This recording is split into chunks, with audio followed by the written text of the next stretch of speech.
Bonjour à tous, dans cette édition, on revient sur la réforme des rythmes scolaires. Les parents d'élèves et le personnel enseignant manifestent ce jeudi. Alors qu'est-ce qui coince presque 3 mois après la mise en place de la semaine à 4 jours et demi? Réponse dans un instant. L'Université de Bretagne occidentale accueille plus de 17 000 étudiants. Chaque année, elle rapporte plusieurs millions d'euros au département. Une étude vient justement de dévoiler son impact. Et à la fin de cette édition, on découvre la québécoise Mylène Paquette. Son nom ne vous dit peut-être rien, mais elle vient tout juste de terminer la traversée de l'Atlantique à la rame et en solitaire. Bienvenue, nous sommes le mercredi 13 novembre 2013. Sacrifié mais pas résigné, c'est l'affiche que vous avez peut-être pu voir dans certaines vitrines de commerçants et d'artisans ce mercredi. Pas de fermeture ni de manifestation, mais ces paroles symboliques. Les artisans dénoncent les charges fiscales qui pèsent sur leur entreprise. Reportage de TVRN 35. Ils se disent sacrifiés et l'ont clamé haut et fort sur leur devanture de magasin aujourd'hui. Dans ce centre commercial de Cesson-Sévigné près de Rennes, une dizaine de commerçants s'est mobilisée pour dénoncer la politique du gouvernement. Il y a la TVA qui va augmenter au 1er janvier. C'est plein d'augmentations de taxes différentes qui font qu'aujourd'hui c'est un asphyxie totale des petites entreprises et des entreprises de proximité. Le RSI, le CET en remplacement de la taxe professionnelle ou encore l'URSSAF. Autant de charges qui ne cessent d'augmenter et qui étranglent ces commerçants de proximité. Moi personnellement, je n'ai même pas le SMIC pour vivre. Parce que j'ai une salariée, donc je suis obligée de la payer un petit peu plus du SMIC. Et elle me coûte un SMIC et demi entre les charges et son salaire. Résultat, les dépôts de bilan sont de plus en plus nombreux. En France, 144 entreprises artisanales disparaissent chaque jour. Regardez le nombre de commerces à l'heure actuelle qui ferment. Donc ça veut dire qu'une ville comme Rennes est en train de mourir au niveau des commerces. Il n'y aura plus que des grosses structures. J'ai rien contre les grosses structures, mais je trouve que Rennes perd de son image, de sa qualité de vie. Un avis partagé par les premiers intéressés, les consommateurs. Les grandes surfaces, c'est bien, quand on a le temps pour se promener. Mais pour 4-5 articles, on va plus vite dans les petits commerces, quoi. C'est ce qui fait vivre la ville. C'est la vie dans la ville. Et c'est l'économie de la ville. Pour faire réagir le gouvernement, les artisans et commerçants ont donc lancé une pétition nationale.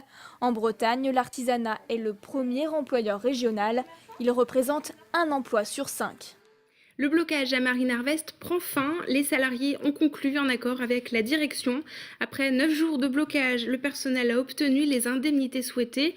Par exemple, une personne de 35 ans avec 10 ans d'ancienneté va partir avec une prime de licenciement supralégale de 39 600 €.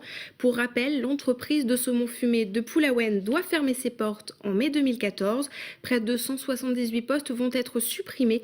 80 personnes pourraient être reclassées sur le site de l'Andivisio.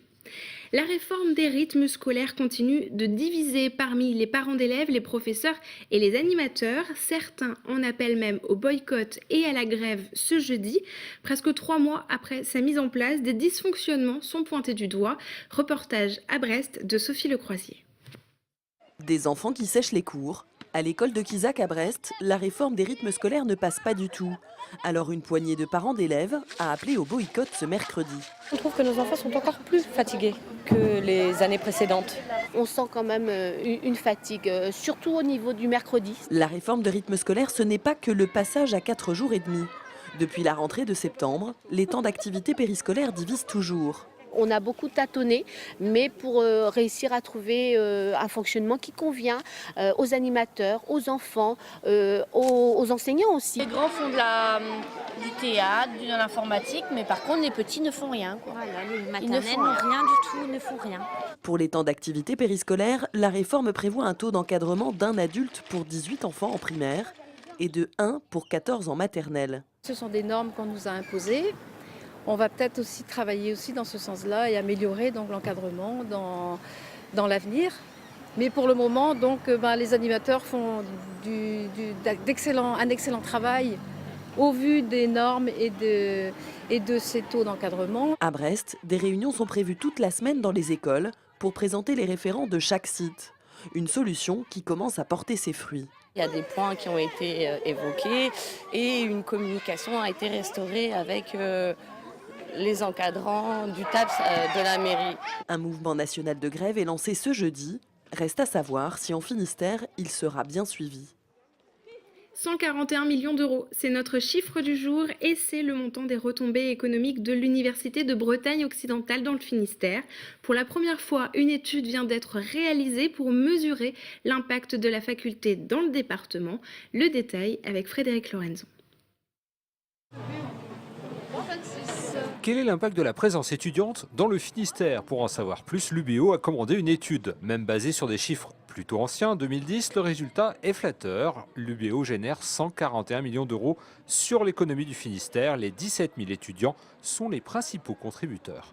Donc 530 € de dépenses moyennes par mois, en multipliant par le nombre d'étudiants. Donc on arrive à une dépense à hauteur de 78 millions d'euros dans l'année, réalisée donc dans le Finistère. Les dépenses mensuelles des 23 000 étudiants brestois sont une bonne surprise pour la ville. Oui, je n'imaginais pas qu'un étudiant dépensait autant. Alors il faut relativiser, ce sont les étudiants qui ne vivent pas chez leurs parents. Et je crois que c'était important de mesurer quel est l'impact de la présence à Brest d'une université et accessoirement de grandes écoles. Et je crois que la conclusion, c'est que pour une ville comme Brest, c'est une richesse d'être ville universitaire. Ça contribue à la diversification de notre économie.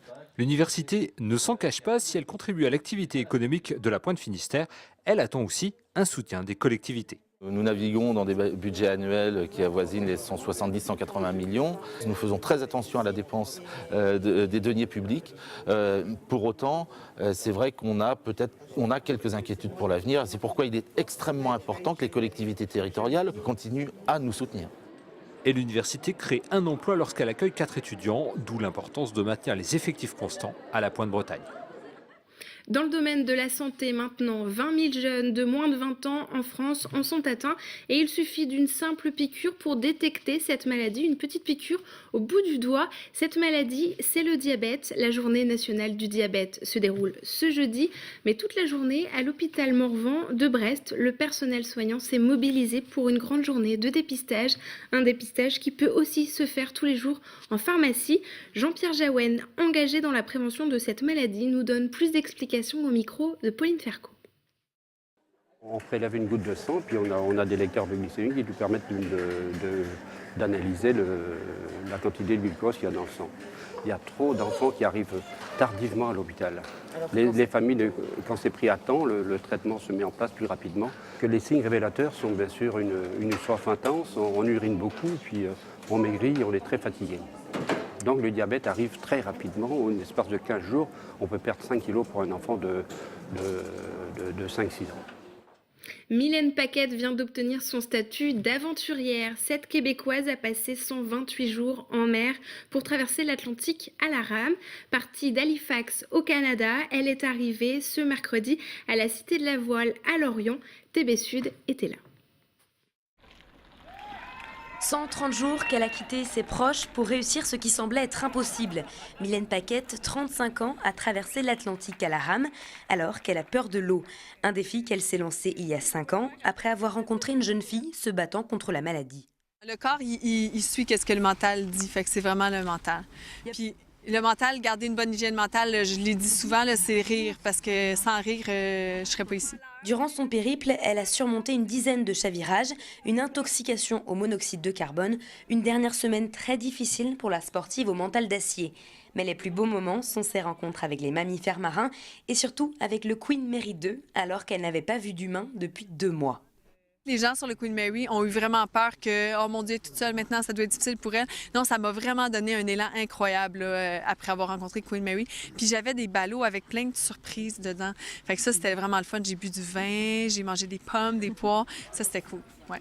Pour tenir durant 4 mois, elle a emporté des canards en plastique que ses admirateurs pouvaient acheter, mais aussi de multiples flacons de savon pour faire des bulles.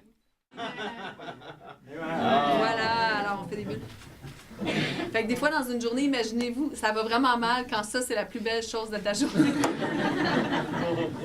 L'arrivée à Lorient ne s'est pas faite par hasard. Elle qui admire les navigateurs de Virbac-Paprec, une carrière semble se construire pour Mylène Paquette, et pourquoi pas dans le Morbihan, mais maintenant, place au repos, toujours sur un bateau.